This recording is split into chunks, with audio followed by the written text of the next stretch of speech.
괄호 2. 축복 중에 축복, 축복 결혼. 3대 축복 중에서 가장 중요한 축복은 축복 결혼입니다. 아담과 해와가 절대성 위에서 하나님을 닮은 마음과 몸을 지닌 실체가 되면 그들 스스로 생식기의 주인을 결정하지 않고 하나님이 생식기의 주인을 허락하게 됩니다. 아담이 지닌 생식기의 주인은 해와다. 해와가 지닌 생식기의 주인은 아담이다. 이렇게 생식기의 주인을 원주인인 하나님으로부터 허락받는 것입니다. 그것이 축복 결혼입니다. 축복 결혼을 받고 나면 비로소 하나님이 나는 너희가 지닌 생식기의 주인이니 내가 너희 안에 들어가 살겠다고 하는 것입니다. 하나님이 인간에게 주시는 복 중에서 크고 귀한 3가지 복이 3대 축복입니다. 첫째 축복은 육신을 주신 것입니다. 육신은 하나님이 찾아올 성전입니다.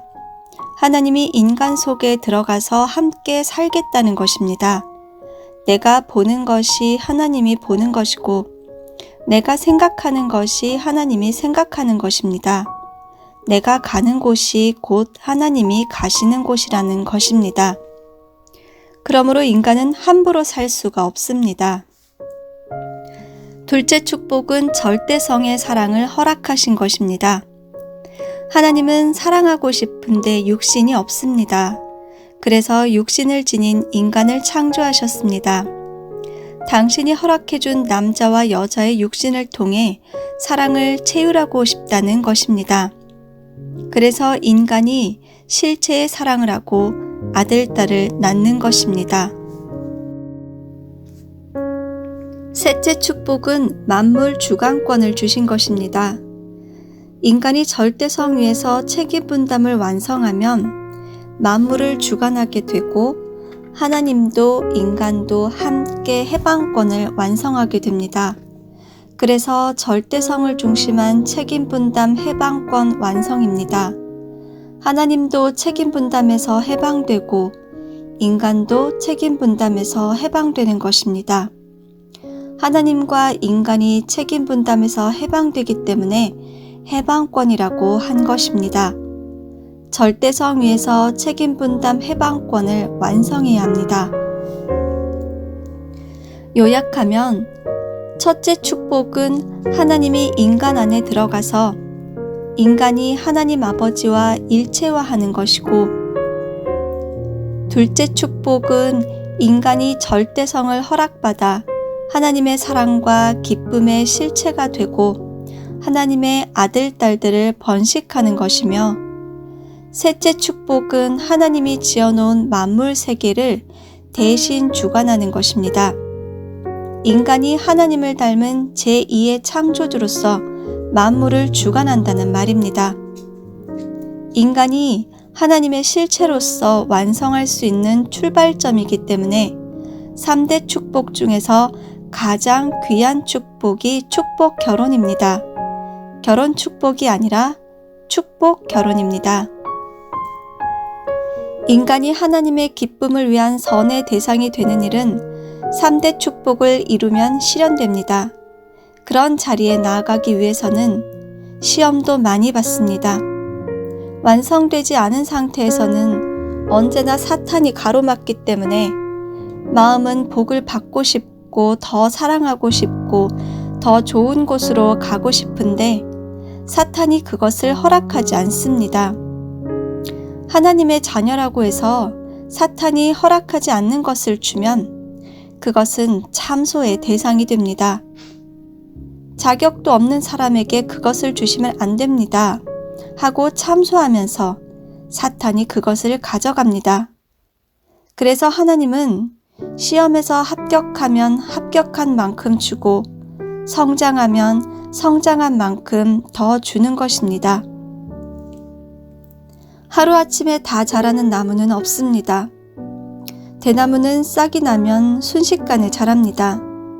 하룻밤 자고 나면 쑥쑥 커서 며칠 사이에 다 커버립니다.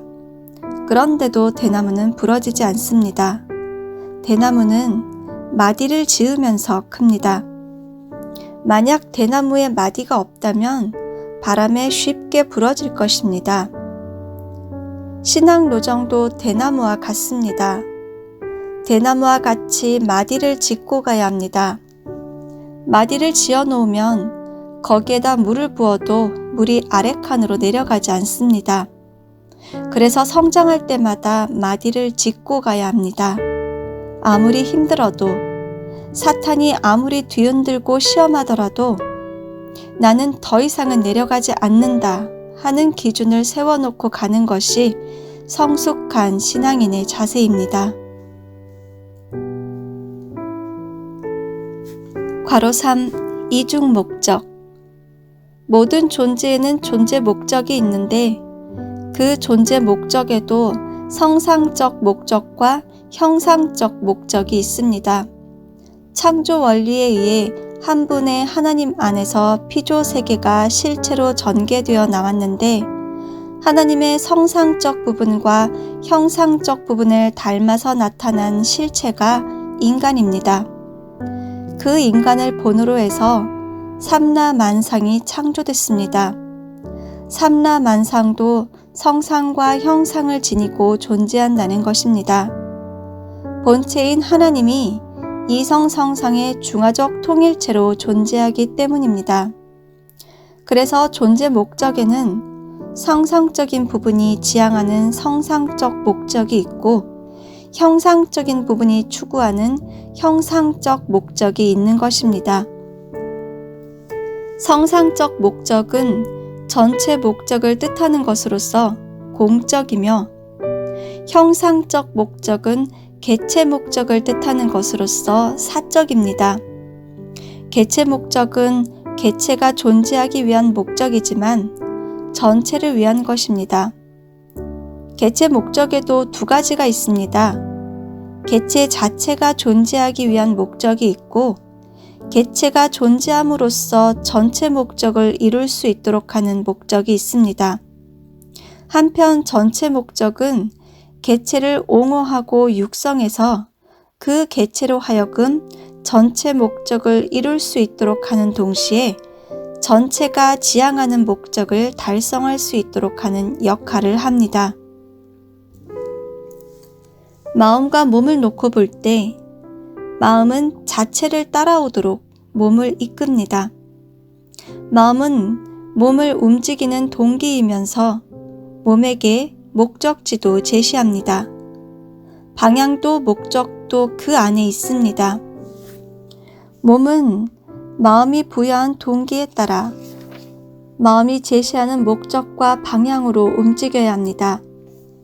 그렇기 때문에 전체 목적은 성상적인 목적이며 개체 목적은 형상적인 목적입니다.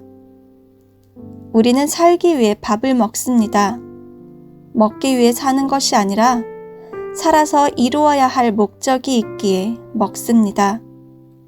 밥을 먹고 산다는 것은 개체 목적이고 보다 큰 목적을 위해서 사는 것은 전체 목적입니다. 개체 목적이 자기를 중심한 사적인 목적이라면 전체 목적은 공적인 목적입니다. 반드시 공과 사가 있습니다. 그런데 원리를 모르는 사람은 공적인지 사적인지를 구분하지 못하고 삽니다. 그것도 죄를 짓는 일입니다.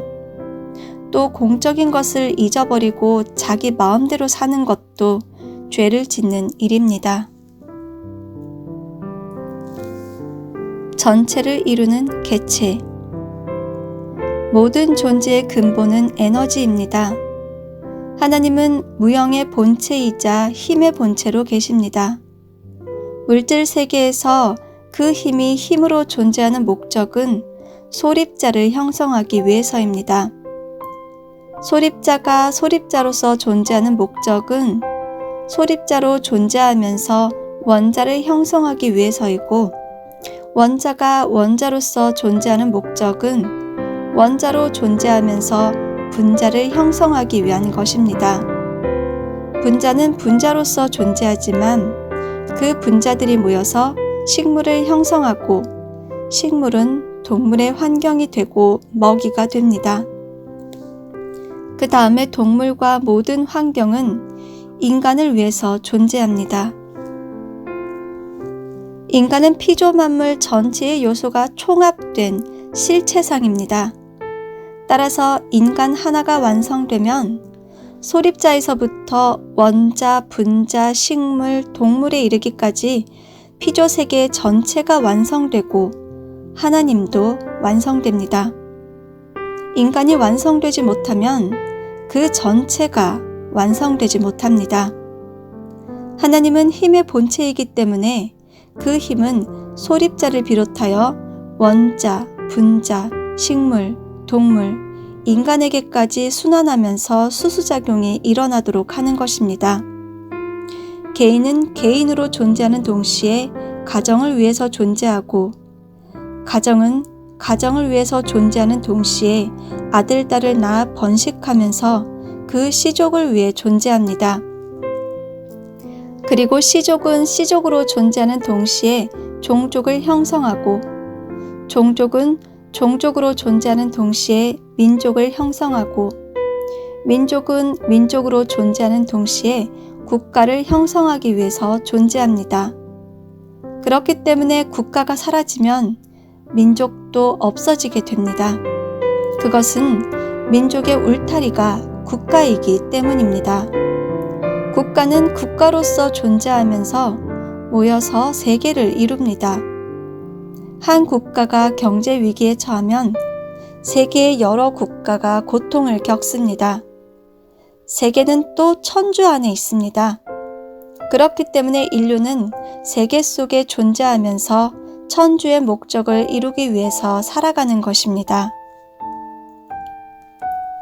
관계성을 지닌 연체. 천주의 주인은 하나님입니다. 하나님은 개인의 주인일 뿐만 아니라 가정의 주인입니다. 그래서 하나님은 내 안에 거하시며 부부가 가정을 이루면 가정에도 거하시게 됩니다. 씨족, 종족, 민족, 국가, 세계, 천주의 중심도 하나님입니다. 모든 존재 세계는 하나님을 닮아서 실체로 전개된 세계이기 때문에 그들은 연체를 이루고 있습니다. 모두가 유기체입니다. 그러니까 서로 때려야 뗄 수 없는 관계성을 지니고 있습니다. 눈은 상대를 보기 위해서 존재합니다. 그러므로 보이는 대상이 없고 눈만 있으면 아무런 의미가 없습니다. 또 보이는 대상도 눈이 없다면 아무런 가치가 없습니다. 모두 연체적 관계성을 가지고 있기 때문입니다. 그러한 존재를 유기체라고 합니다. 인체를 보면 60조 개에 달하는 세포가 있지만 그 세포가 전부 유기적 관계를 가지고 있습니다. 그래서 손가락 하나를 핀으로 찌르면 그 손가락만 아픈 것이 아니라 전신에서 고통을 느낍니다. 연체적 관계인 유기체이기 때문에 그런 것입니다. 더 확대해 보면 천주도 그런 입장입니다. 그래서 인간 한 사람의 행동에 따라 전체가 같이 움직입니다. 지구상의 인류가 개체의 세포 조직과 같다면 그 하나의 세포 조직이 고통을 당하면 전신의 고통이 되듯이 지구상의 한 사람이 잘못되어 고통을 당하면 천주가 고통을 당하는 것입니다. 그런 세계가 타락하지 않은 본연의 세계입니다.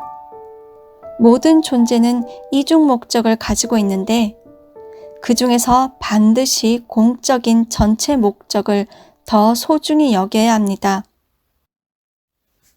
인간 생활의 제1원칙은 위하고 사랑하는 것이라고 있습니다. 하나님을 사랑하고 인간을 사랑하고 만물을 사랑하고 타락으로 생긴 원수까지 사랑해야 합니다. 그것이 공적인 생활입니다. 공적인 생활을 하지 못하는 사람은 잘못되기 쉽습니다. 공금을 주고 관리하는 것을 보면 그 사람을 알 수 있습니다. 자기가 어렵게 벌어서 돈을 모았다면 그 돈을 함부로 쓰지 않습니다. 그런데 공금은 자기가 벌지 않았기 때문에 함부로 쓰기 쉽습니다. 재벌 2세들은 대개 자기 부모가 어렵게 증식해 놓은 재산을 방탕하게 함부로 씁니다.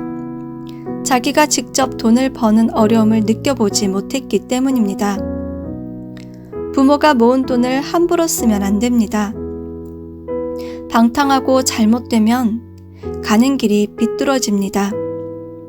부모는 자식에게 물질적인 것을 상속하려고 할 것이 아니라 그 자식이 바르게 살 수 있도록 가르쳐야 합니다.